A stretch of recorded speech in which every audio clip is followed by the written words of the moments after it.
Hi everyone, it's James here from Production Expert. Now back at NAMM 2019, our friends at Audient announced this baby, the Sono. It's their kind of guitar-centric audio interface. It's taken a little while to get my hands on one, but I've got one and I've been using it. So I have my trusty Les Paul in hand. Let's get up close and personal on this thing and see what it can do. So here we are looking down at the top of the Audient Sono. The actual surface itself is divided pretty much equally between what I'm going to call the tone circuit and the control section of Sono. Up here on the top left, we have the two mic pre-gain controls.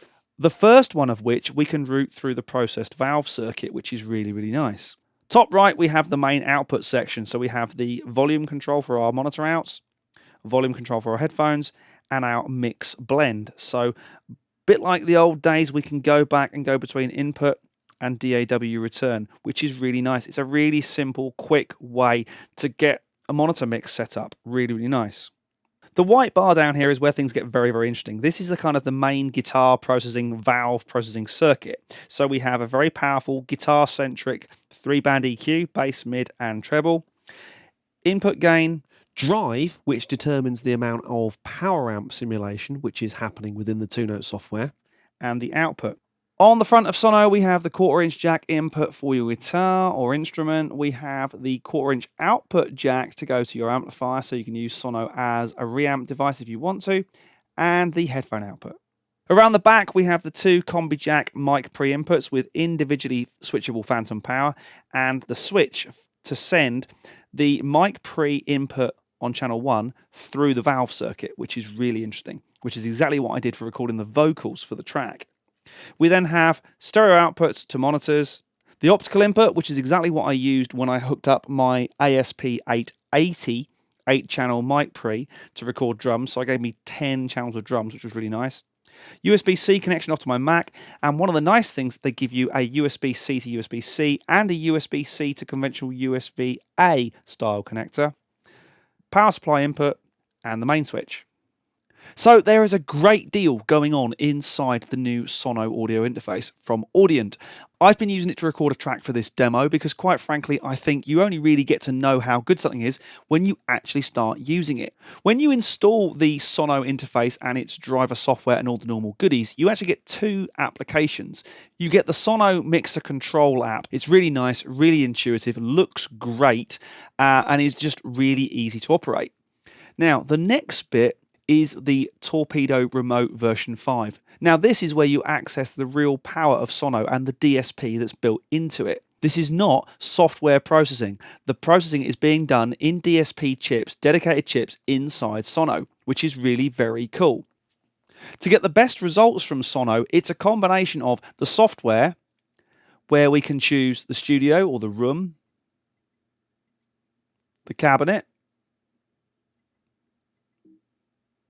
the microphone, and of course the EQ processing, input and drive processing that's done from Onboard Sono. At the moment, we're using my Les Paul absolutely clean with no front end pedals.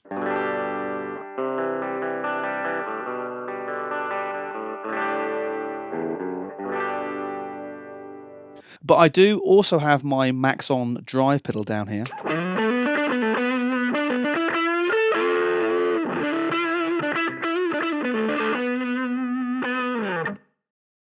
which I will kick in from time to time to make things interesting.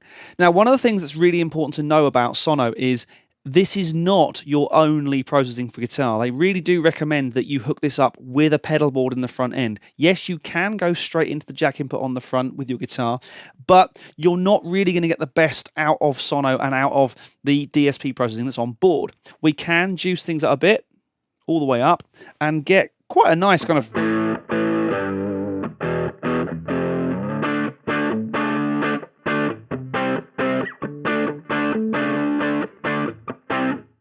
and if I turn things up even more,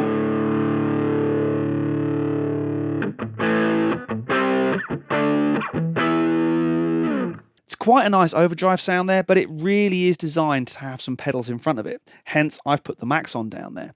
So, to the track. There's always a track. It's the law.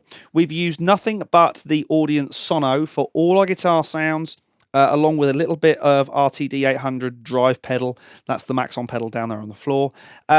Everything else has come from this baby and the accompanying software. It's very, very cool. The vocal sound was pretty much produced by driving the vocal mic through the 12AX7 valve circuit with all the processing. Obviously, we turned the cabinet emulation off, but this thing sounds very, very nice. There are so many different options and routing options you can do within Sono. It's very, very cool. We also hooked up for the drums the ASP880 8-channel Audient mic pre into the optical input. Very, very easy to use. It sounds great. Of course, we've gone for a very kind of rock sounding track. So yeah, absolutely fantastic little box. I really enjoy playing with it. There's a lot of power in here. There's a lot of good stuff. Enjoy the track. My name's James Ivy, and I'll see you again very soon for some more gear talk.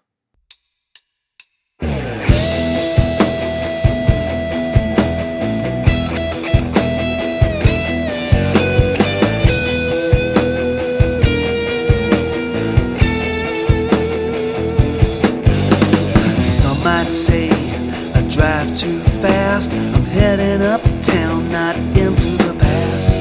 Taking my car down on Sunset Strip. Police can't catch me, they ain't hip. Turning left, changing lanes, I'm overtaken. Read the sign, toe the line, I'm overtaken.